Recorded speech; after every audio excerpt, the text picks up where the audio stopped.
Carolina,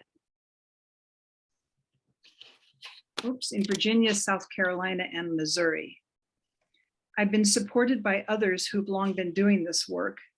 Happily, my sister Mary is also on this journey with me, and we encourage each other when discoveries prove difficult, as they inevitably do when we find more and more ancestors who were slaveholders, and when we read the stories of those they enslaved. I will tell you, my heart stopped when I read of young Isaac, age 4, being sold away for a shilling. I have a 4-year-old grandchild, and the image of my grandchild being led away forever by a stranger haunted me then and haunts me still, as you can hear in my voice. I'm going to pause here for a moment so we can think about and honor Isaac and his family.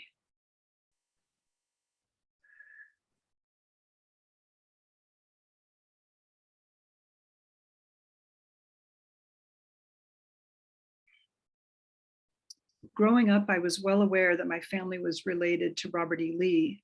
My 4th great-grandfather was his uncle. My grandfather, Thomas Fleming, was proud of his Virginia heritage of being a descendant of the Lee family. And I also knew from a very young age that slavery was an abomination. It's widely known that the Lees were enslavers of many, many people. So how did my family reconcile those opposites? We didn't. We revered the Lees and abhorred slavery and never talked about the space in between, the space where the revered Lees were enslavers. Next slide, please. In 2008, I visited the family plantation, Sully, which is in Chantilly, Virginia. Sully is next to Dulles Airport. In fact, Dulles sits on land that once belonged to Sully. My ancestor, Richard Bland Lee, Northern Virginia's first congressman, had it built in 1794 using the slave labor of the 29 humans he had inherited from his father. These people also worked the land, cooked the meals, tended the children, and generally ran the plantation. On that first visit to Sully, I was still in what I can only describe as denial.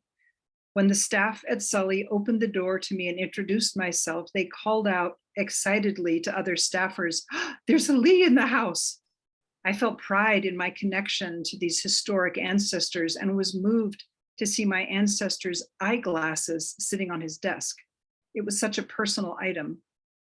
Next slide, please. And also to see the dining room where he spent countless hours with his family gathered round. I would later more easily be able to envision the enslaved people kept in the background, those supporting the family in every way. As I was leaving Sully that day, I walked past the slave dwelling and felt uneasy. Once again, the untalked about collision of Lee pride versus the horror of slavery was playing out. I still was not ready to face head on what my ancestors had perpetrated. What finally put me on the path of exploration was the murder of George Floyd. I can't say why his death, instead of the countless deaths of Black Americans before, was the one that opened my eyes and catalyzed my need to seek the truth, but that's what happened. Because of the long days and months of isolation at the beginning of COVID, I had time to read Black history and literature, watch documentaries, listen to podcasts, and to explore my own family's history. I learned that the Lees were not the only enslavers in our family. Enslavers married enslavers. And every layer of this vast onion I was peeling back revealed yet another layer, another plantation, another final will and testament of humans being gifted to descendants. Next slide, please. Most pivotal of all this in this work was the recommendation of my sister Lenny to join Coming to the Table, an organization which acknowledges and seeks to heal from the racial wounds of the past, from slavery and racism. I joined the Oakland, San Francisco chapter. We Zoom every month, and on the screen are descendants of enslavers and descendants of those who were enslaved. We talk about our genealogical work, about reparations, and about what is happening in our communities. We have hard conversations about the harm white people have done and continue to do, have to learn, and how we can take action. Through coming to the table, I have found several linked descendants, those whose ancestors were enslaved by my ancestors, as well as some Black cousins. We are cousins because my white male ancestors took sexual advantage of their enslaved Black female ancestors. I'm going to say that again. My white male ancestors took sexual advantage of their enslaved Black female ancestors. One family connection was made for me at a virtual meeting of coming to the table. One of the members, Tony Grant, said to me, "Hey, if you're related to the Lees, we're probably cousins. We should talk about it." Soon after, I sent him more family names, and almost instantly he wrote back, addressing his email in this way: "Hi, cousin Sarah." I got chills and was absolutely delighted to be connected to him, despite the way we became cousins. He included an attachment from the genealogical site ancestry.com that showed the relationship between his ancestors and mine. Next slide, please. This is how Tony and I are linked. Some of these charts may seem hard to follow, but I'll try to walk you through them. So William Harleston on the left is an ancestor of mine through the Lee family. And on the right-hand side is Kate Wilson, who, when she was 4 years old, was purchased by William along with her parents, Anthony and Sarah. Their child, Sarah, had a child, Wilbur, who had a child, Wilbur, whose son was Tony Grant, my cousin. William paid $900 to purchase Anthony, Sarah, and Kate. Later, Kate would become the mother of William's children. William didn't have a white family and lived with Kate until his death in 1874, long after she had been emancipated. In his will, he left her half of his estate and a house, which still stands in Charleston. A white nephew later cheated her out of her inheritance, but she kept the house, and her children went on to flourish. Their story is told in The Sweet Hell Inside by Edward Ball, who is also related to the Harleston family. Even though William tried to take care of Kate, I wonder what her own choice of partner might have been, rather than having to bear the children of her so-called master. What choices in life would a free Kate have made that slavery prevented? Let's pause a moment to think about Kate.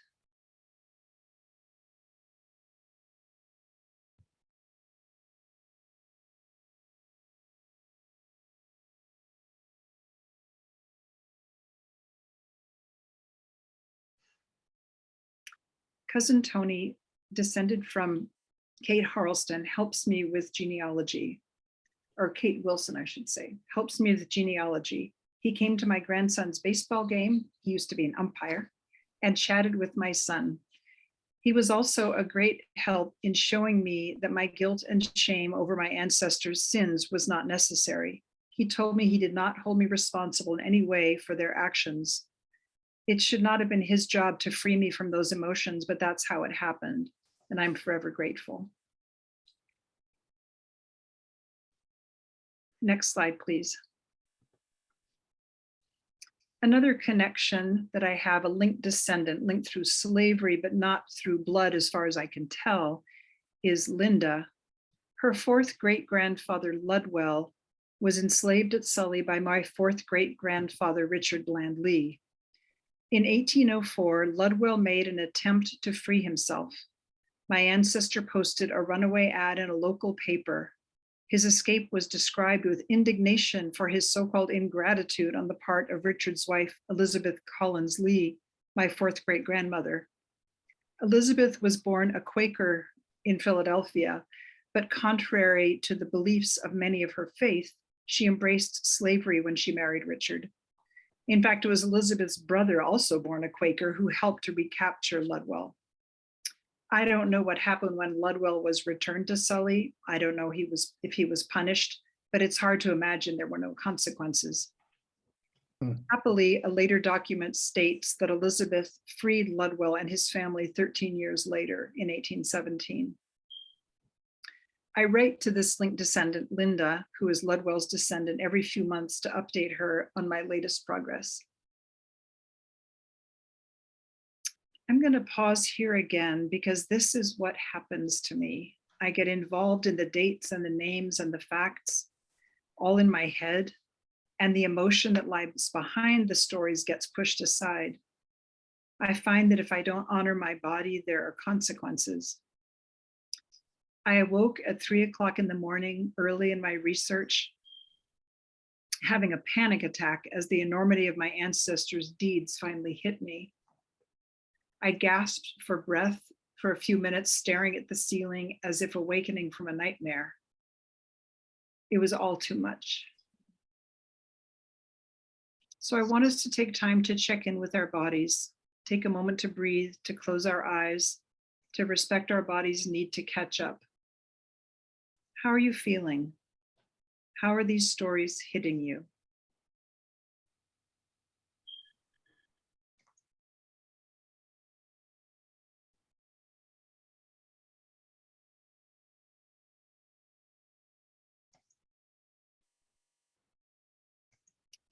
Feel free to share these feelings if you'd like to during the question and answer period at the end. Next slide, please.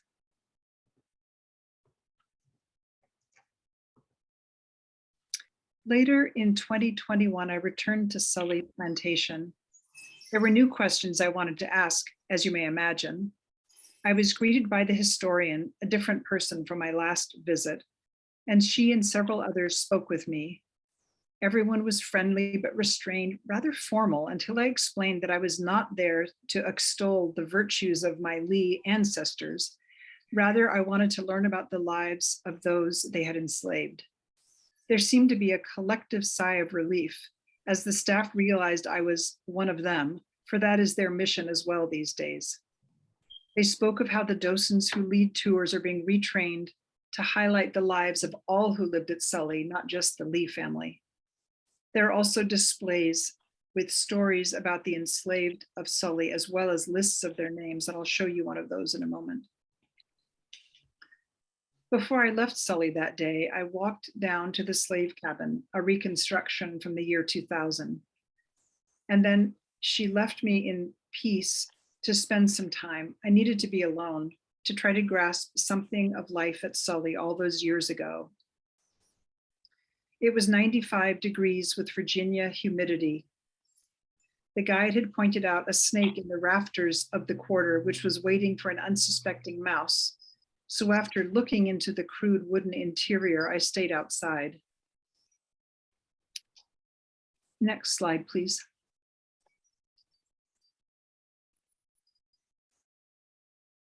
Through the door, I could see the crude wooden interior, the stone hearth, the handmade wooden furniture, and the gourds used for drinking. Next slide. And the cast iron frying pans hanging on the wall. These personal items brought to life the people who had once lived in such basic surroundings, and I couldn't help but compare them to the elegance of the big house. I walked around the cabin in my sandaled feet, next slide please, and had to move them frequently to keep the red ants from biting my toes. I took a little movie clip here, and we weren't able to get the sound of the cicadas that you could hear as they were loud, almost screaming, and then the trees behind the cabin were swaying in the summer breeze. But I wanted you to hear the cicadas if you could. So could you push the movie button, Carol, and I'll try to play the sound of the cicadas.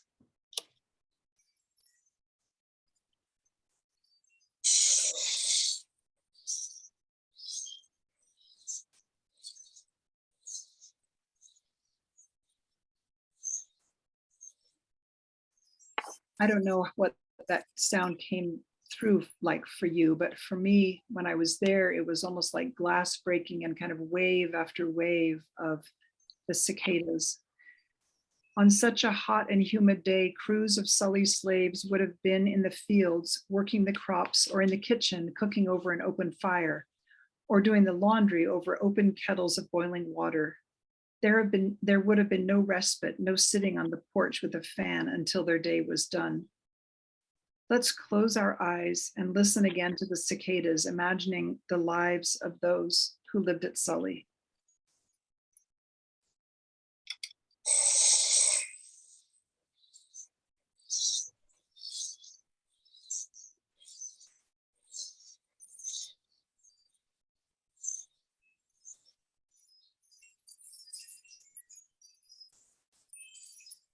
Before we leave Sully, I'd like to take a few minutes to read the 29 names of those people Richard inherited upon his father's death in 1787. Next slide, please. This is one of the notices of the enslaved people at Sully that is available to see. This one is in the quarter. I know that you can't see it very well, but there's several columns of enslaved people. Some of them lived at Sully at other times than the ones I'm going to read, but the huge number besides the 29 I'm going to read shows how they were traded, bought, and sold with devastating frequency as the Lees' fortunes rose and fell. So here are the 29. John of Henry, valued at 80 pounds. Sam the blacksmith.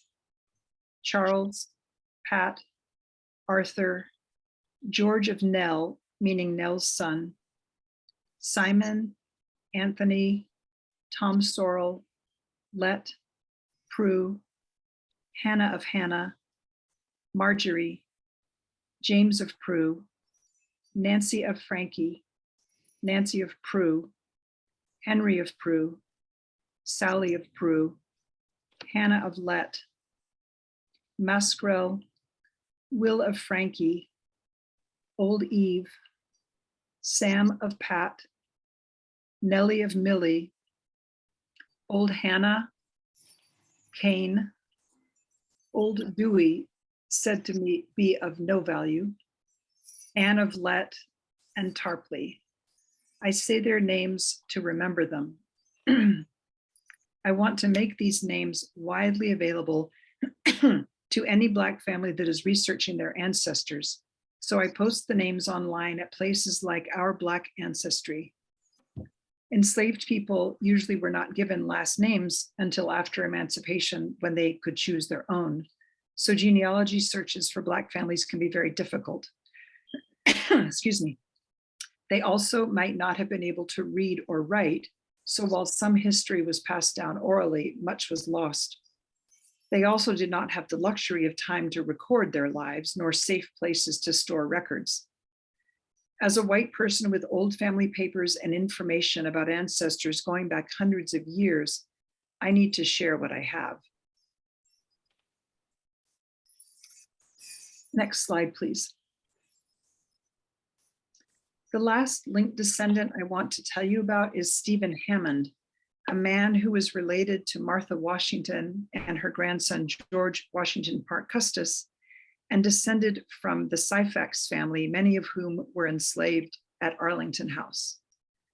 Custis owned the plantation where Arlington Cemetery now stands, as well as scores of slaves. He used the labor of these people to build the beautiful Arlington House, which stands on a hill overlooking the Potomac River, the Washington Monument, and the Jefferson Memorial. Next slide, please. Once again, just like at Sully, the slave quarter at Arlington is a far cry from the mansion, and these quarters were the nicer ones intended for the house slaves.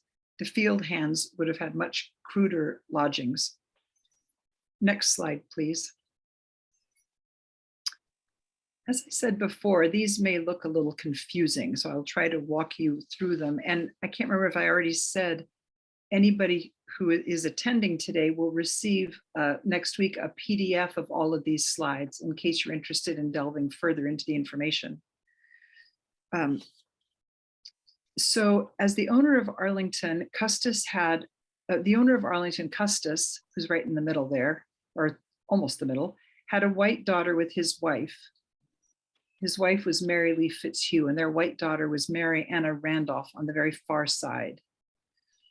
She would later marry Robert E. Lee, who resigned his commission in the US Army to become a Confederate leader and fight against the Union. Custis had a Black daughter with an enslaved woman, Ariana Carter, who's named on the left.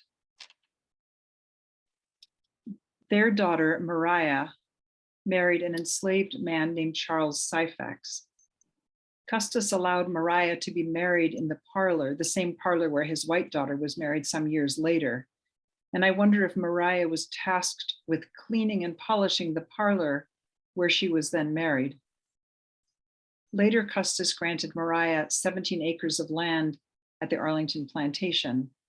The Syphax family became a prominent family in the Washington, D.C. area, part of the African-American upper class. And so Steve is related to the Syphaxes. He's at the bottom left, and his ancestor was Nancy Syphax, sister to Charles Syphax. So I don't know if you can tell from this chart that I'm related to two current living Syphax members, K and L, and so is Steve, but we don't know yet if Steve and I are related. But that's another story. Let's see.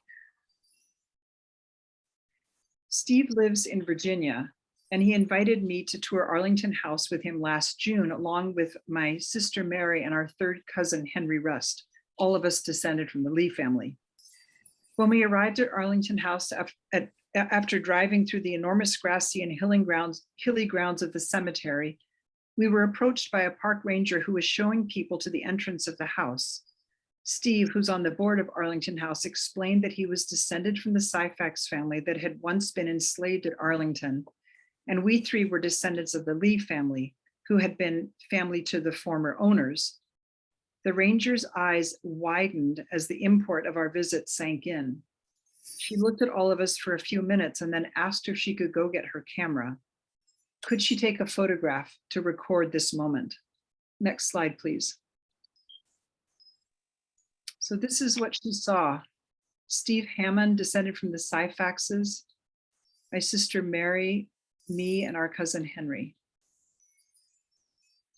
I confess that I was surprised at first by her reaction. I live in an anti-racist bubble where discussions between descendants of enslavers and enslaved occur on a regular basis. But the ranger's reaction showed me we are still a rarity in the greater world. And that's one reason why telling these stories is so important, as are the conversations that follow. Steve Hammond is working hard to preserve the legacy of his ancestors, the Syphax family, and hopes in the near future to effect a name change for Arlington House. It is currently called Arlington House, the Robert E. Lee Memorial.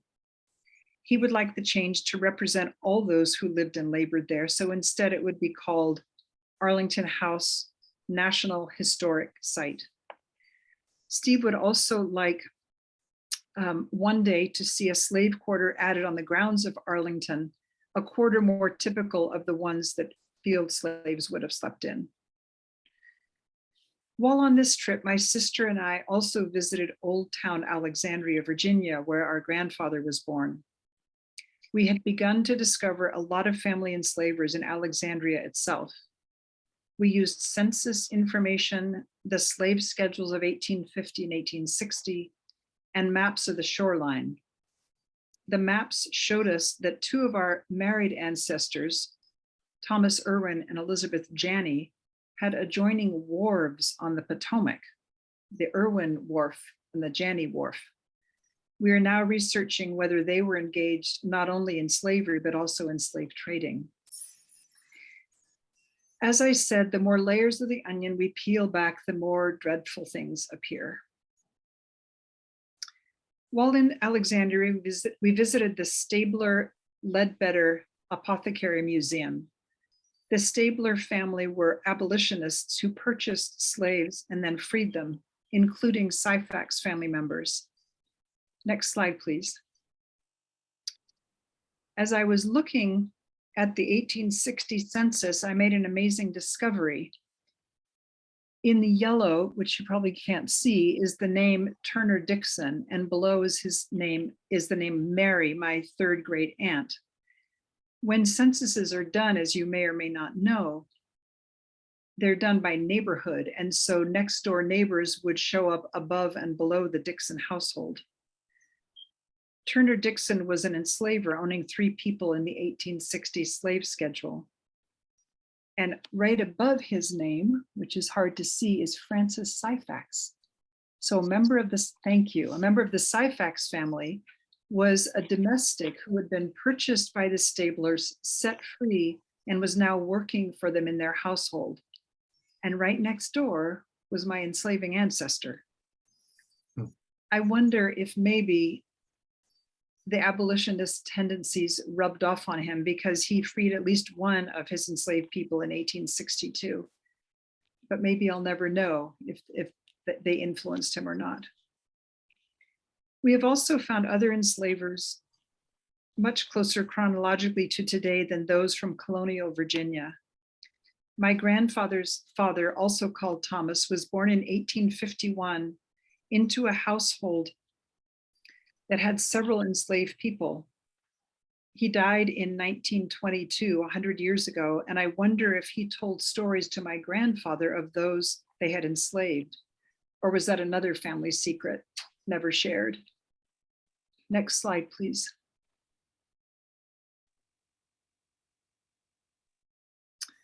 So I know you can't see this because I can't either, but this is just to show you what, oh, that's okay. We have a close-up on the next slide. We'll just stay with this one for a minute.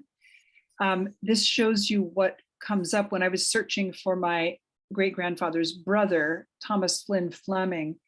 This is an example of a slave schedule. And if you go to the next slide, which may also be hard to see, his is the second name on the left, Thomas F. Fleming, and it has a list there of the people he enslaved only by age, gender, and color.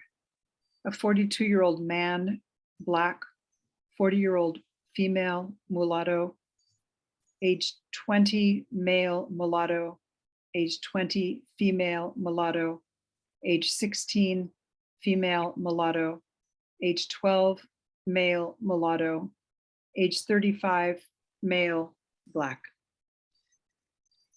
These Flemings were in Missouri and had a lead mine. So I speculate that they brought these enslaved people with them from Virginia to work the mines. Are the mulatto people descended from my white Fleming ancestors? I don't know. These are the kinds of things that my sister and I are trying to uncover. We want to reach out to as many linked descendants as possible in an effort to connect, to share genealogical resources, and to see what reparations may be possible. Our work is not done, and we are committed to it for the long haul. While we are not responsible for the deeds of our ancestors, we do believe we are accountable for them, and we will continue to do whatever we can to uncover the history that has been hidden for so long. Last slide, please. These are some resources. I mentioned ancestry.com. WikiTree is a really interesting project, which is a family tree basically for the world. It's a free platform and each person is only in there once. So if I accidentally add an ancestor and someone else has already added him or her, then I'll get a polite little note from WikiTree saying, is this the same person as that? So it's different from ancestry.com where there could be many, many duplicates across many families. Then familysearch.org is a free platform. OurBlackAncestry.com also has a Facebook group, and that's one of the places I uploaded information. Family papers, Bibles, wills, letters. And then I mentioned Coming to the Table Again and The Sweet Hell Inside by Edward Ball. And finally, special thanks go to Beth Sansbury, whose book, Searching for Sully's Enslaved, has been of great assistance to me. I've used this book a lot in doing my research. So now we can close the slideshow and have a chat. Thank you, Sarah. So I will take over the facilitation of the questions, and Remember that these will be sent to you as a PDF. Everyone who registered from the program will get them. I know someone put their email in the chat function, but you'll see that you will all get them because you put your email in to register. So I don't see any questions in chat per se. No, I don't see, I see some comments, but no questions. Does anyone have any questions that they would like to share? Yeah, Tony. It's not a question, but an addition to, and thank you, Sarah. That was wonderful. That was really excellent, and I really enjoyed it. Thank you, Tony. I was surprised how much you were including me in this. I was not anticipating that much, and I didn't realize how much I influenced or aided you in your discoveries. With the Sweet Helen side by Edward Ball. Edward Ball is my sixth cousin, 2 times removed.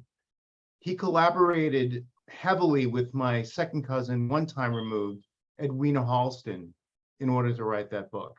Oh, I didn't. A lot of that book is about my third great uncle's, well, no, I'm sorry, my great uncle's family in Charleston, and being a mulatto family and growing up in Charleston and what they had to endure. But thank you for including that as well. Thanks for adding that. I didn't know that. That's great, Tony. Next question. You saw that Tony. Oh, good. Anne, thank you for raising your hand. Anne, you muted yourself. Can you unmute? Oh, okay. Thank you so much, Sarah. That was fascinating. I'm on a very similar journey myself, and you're a little bit ahead of me, but I have next weekend, I have for the first time going to some of the properties in Virginia where my ancestors lived and enslaved people. And actually one of the properties still has a slave cabin that's in disrepair. So I'm hoping to work with some link descendants to, preserve that. But one of my questions had to do with reparations. You mentioned that as, something that you'd like to sort of maybe get to. What are your thoughts about what that might look like in your case? That's a great question. As people always say when they're stalling. It's a loaded question. I mean, don't mean coming from you, but there are so many different opinions and ways of looking at reparations. Some people are quite threatened by the thought of reparations, and other people know that they have to happen. And I'll just give you my personal opinion. I think that there are reparations with a capital R, which are something that our government needs to be responsible for. So that and something maybe along the lines of what Governor Newsom is doing now with the reparations committee. And then with the small r, the reparations are what we personally can do. So it could be supporting an organization that you believe in. It could be supporting a specific person, supporting a student or someone who is, just needs information that we have. So I feel like, okay, so giving this talk could be seen as a kind of reparation. I wrote an article for a local newspaper. I guess that could be another reparation. Doing this work and continuing to have conversations, I feel like are all different types of reparations. And I know when I finish answering the question, I'll come up with 20 different other ways they could be, but I think of them as, I do think of it as a government responsibility as well as an individual responsibility. Thanks for that question. Next question, Darcy or Harvey?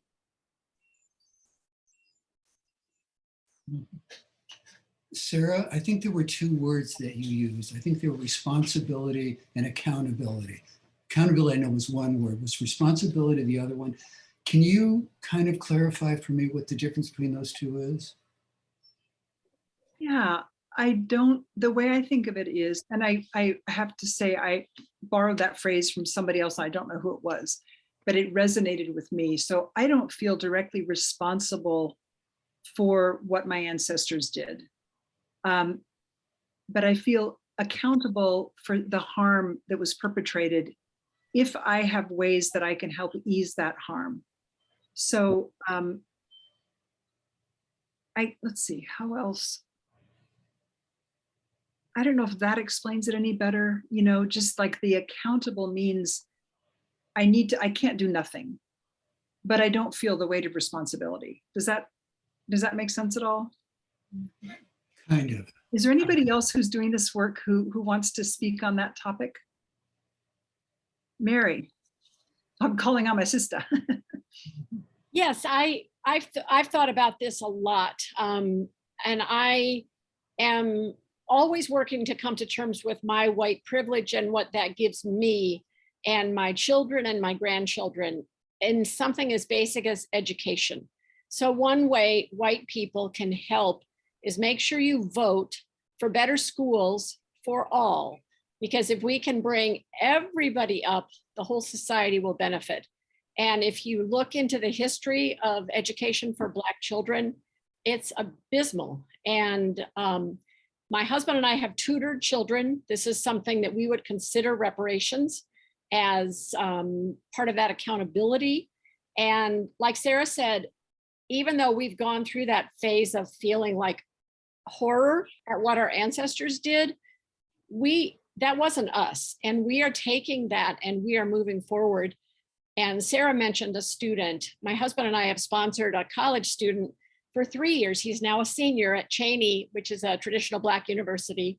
And he's a wonderful young man, and we would have seen him more often had COVID not intervened and kept us away from him. But a personal link with a person, so you can picture a face if you're tutoring a second grader.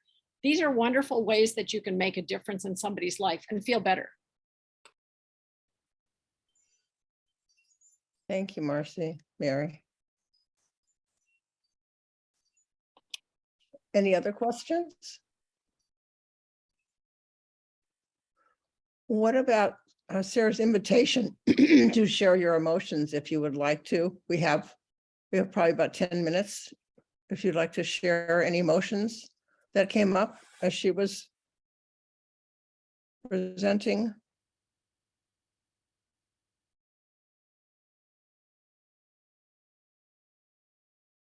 If you would just raise your digital hand. Oh, man.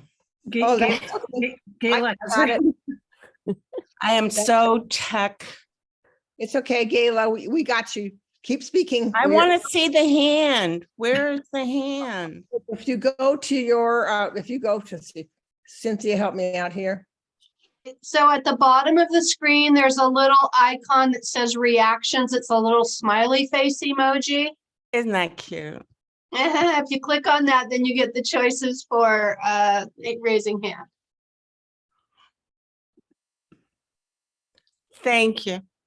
You're welcome. So I feel very emotional. Of course, I run emotionally. So when you talk about accountability and said vote for better schools for all, we need to vote. I mean, it's not just that. They're trying to shut down the reading. They're trying to shut down. It's more than the schools. It's it's the whole wave that's going through right now, which is to deny everything, you know, just like denying the Holocaust, deny everything, deny history. So the politics are just, I mean, this is emotional. I want to know what I can do, who I can support, because the politics are awful and dehumanizing. So that would be one thing. And just on an emotional level, I grew up with anti-Semitism. I didn't wear a star because I didn't want to get beat up. And at some point in my adult life, I really felt the emotional horror of the Holocaust. And what you were talking about, Sarah, that night that you woke up, that's what I related to. And it's an awful place to live in. And it's more like, what do we do? What's the account? How do we change things? How do we move into the direction of not being stalled by all the grief and by the responsibility, but the accountability, which is what you're doing. How do we make a difference? So thank you, Gayla. Sarah, do you have any other tips for her? Oh, on how to make a difference? Mm-hmm.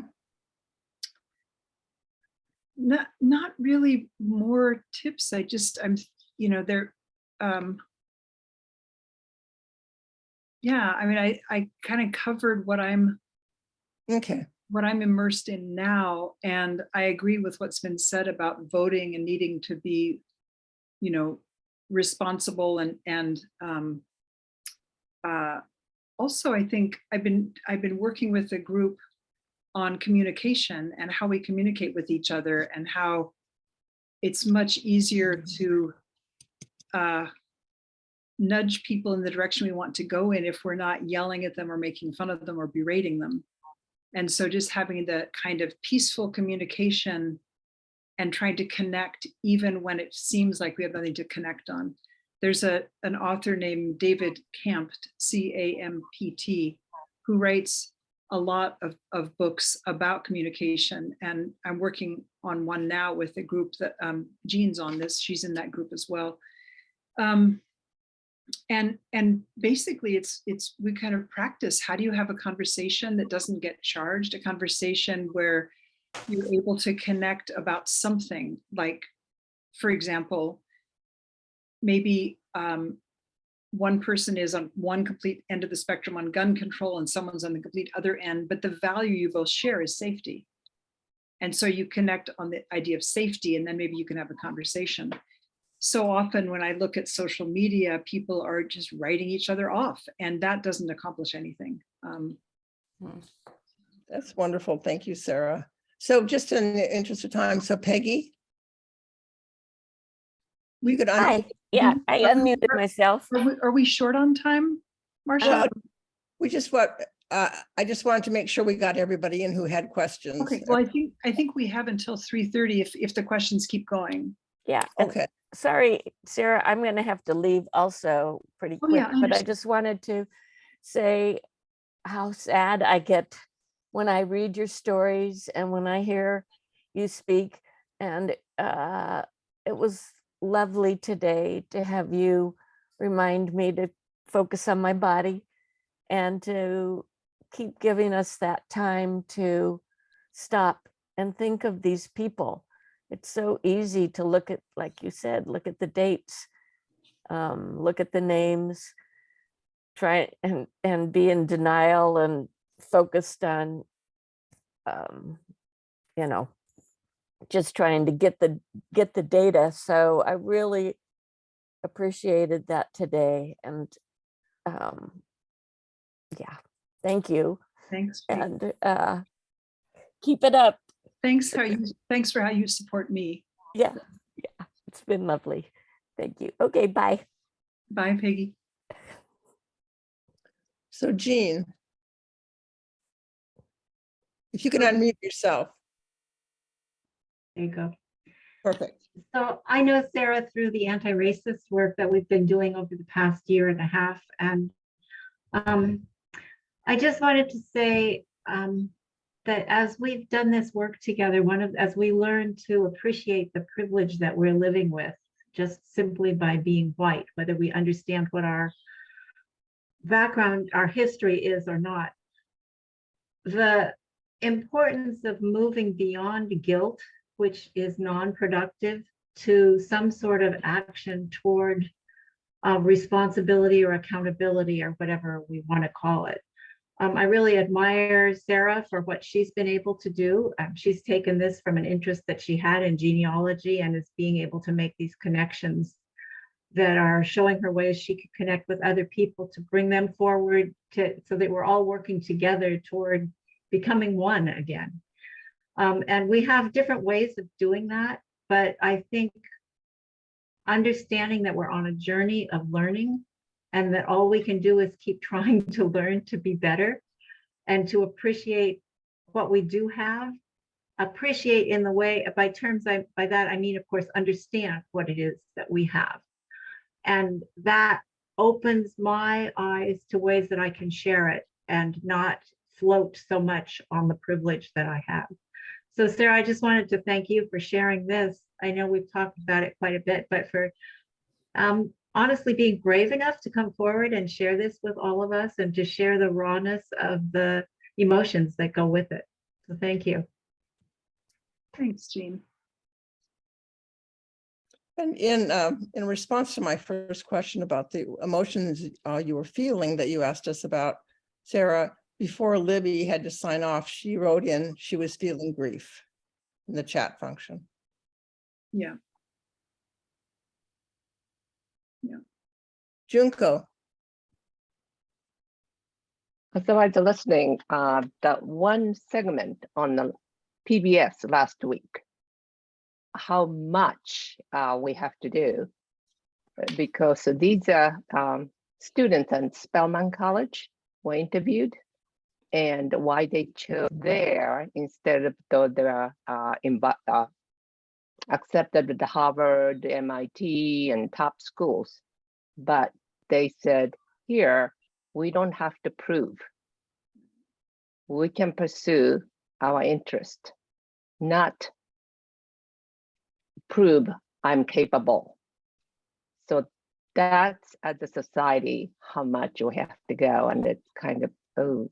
Then my granddaughter is at Yale, and her first tweet to me was, Granny, this place is full of privileged people. And she said, I'm privileged, but these people are beyond me, because she's a quarter Japanese. And privilege, she means economic privilege to be there. So when I saw that students at the Spelman saying, if they went other top colleges, they felt they have to prove. So how we can ease that, feeling.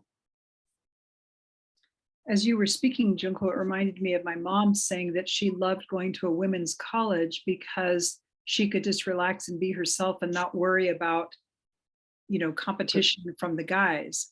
Mm-hmm. Yeah, just it's not the same thing, but just the idea of wanting to be able to study and improve your life in a safe place where you're not looking over Right, your right. shoulder all the time.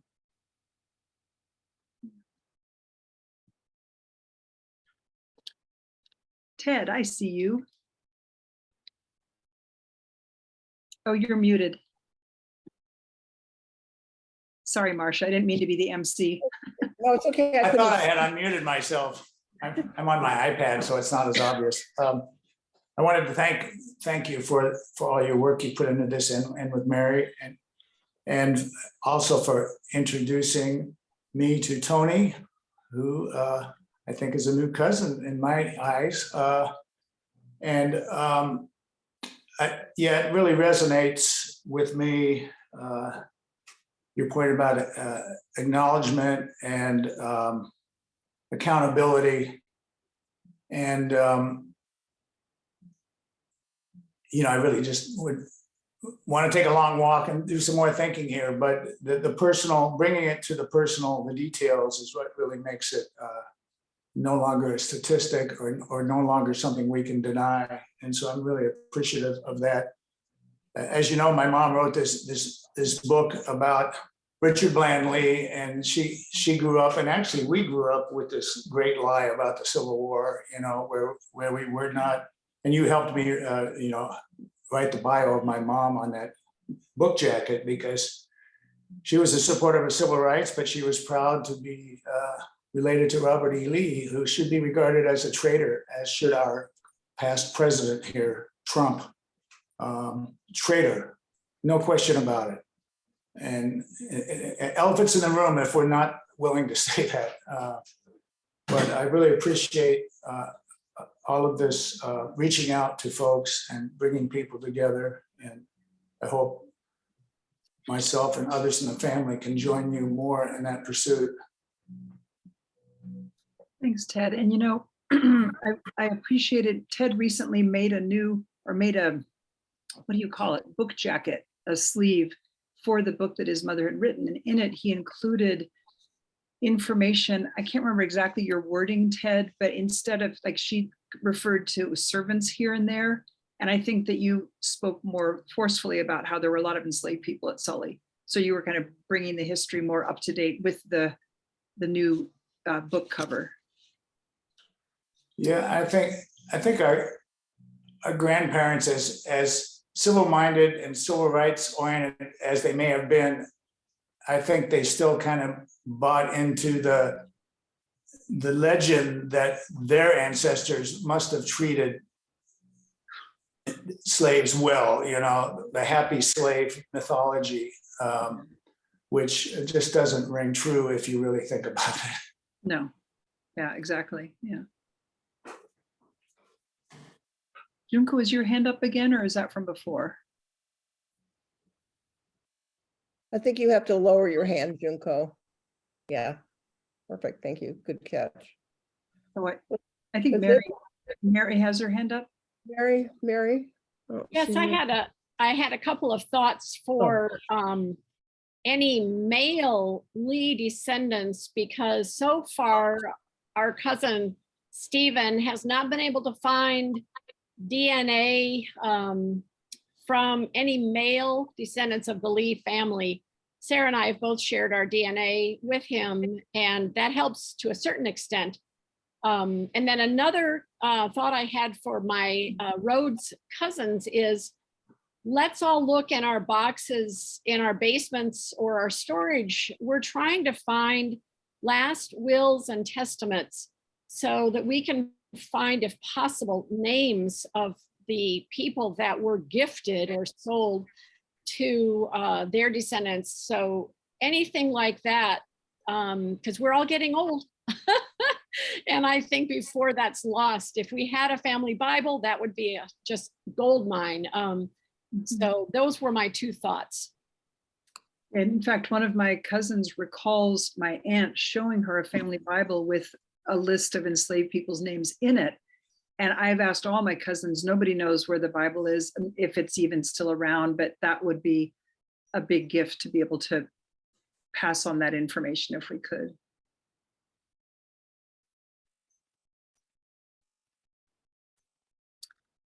Are there any more questions or, oh, Jean. So it's just a comment, but what you're just saying now, I think that this is a good way that you're in a way can be making a reparation, is just to open people's eyes to the fact that they can look at their own family history. They don't need to become a genealogy researcher, but as we do look through things that we're finding from our grandparents or our parents, to be alert to what might be there that tells us something about not only our own family past necessarily, but just about what the past was that we may have denied ourselves. Personally, I don't know where to look, for that kind of thing. I don't have that kind of research skills or resources available, but I think just the idea of having that in mind as I or others look through mementos you have, to just see what it might teach you that you're not expecting, just to have your eyes open for that, so that you don't end up perpetuating this myth of such a pure past that we mostly probably don't have. Even if it doesn't involve enslavers, there's probably something there that we didn't want to look at as a family, and to be alert to it. So I think that's a nice thing that you're doing for us, to alert us to that. Ted? Well, I just wanted to add another layer that, all of these plantations were on stolen land. And so we have another layer to talk about, and it's more prominent out here in California and some parts of, obviously not just California, but right now in Santa Barbara County, where, we now, and I probably do it everywhere in this country and in Canada, but you acknowledge the people at many hearings and many gatherings. Here we have the Chumash and their descendants, but we live in a time where there are people still living today that were Chumash peoples that were sterilized, women that were sterilized by the government today. So, we've got a couple of layers here to work on and to. Absolutely, yeah. And that accountability can be a little bit more direct as has been done with the Catholic Church, where people have actually been put in jail for what they did to young people. So some of the work is very current. Some of it is, as Sarah's pointed out, is a couple 100 years old. I was thinking that when you were talking, Jean, oh, sorry, Tony, you got your hand up. You go ahead. Yeah, I just wanted to mention that out here in California, we were not immune to slavery. Petaluma was a very pro-Union town, but Santa Rosa was very pro-Southern. And I found a slave grave in the rural cemetery. So check your family histories. You never know, you might find something. Even being out here in California, all for 3 and 4 and 5 generations, you might find something. That's exactly that. I was going to bring up the idea that that slaveholders weren't just in the South, and I mean, I heard something recently, there were enslaved people like in every state of the Union. I mean, they were in New York, and one woman I'm working with, I'm in a writing pod through Coming to the Table, and we write about these experiences. And one woman was writing about having ancestors who were quite impoverished in, I forget, I think Tennessee maybe. And then she said there's no way that they could have afforded an enslaved person. But in fact, when she looked at slave schedules, they had 3 1 year, and then 10 years later they had 5. And so it's not just the Deep South.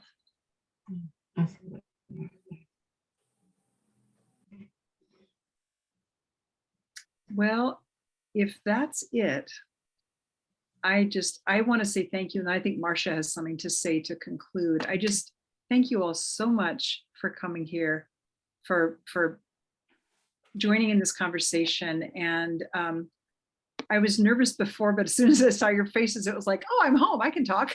So that worked. So thank you all for coming in. And I think I'm turning over to you, Marcia. Yeah, yes. Thank you so much, Sarah. That was an enlightening program, and you've given us a lot of resources to use for our own research. And I would encourage those of you who are interested in doing your own research, if you wanted to choose that link to Coming to the Table. There are multiple meetings that are held, and find your local group. So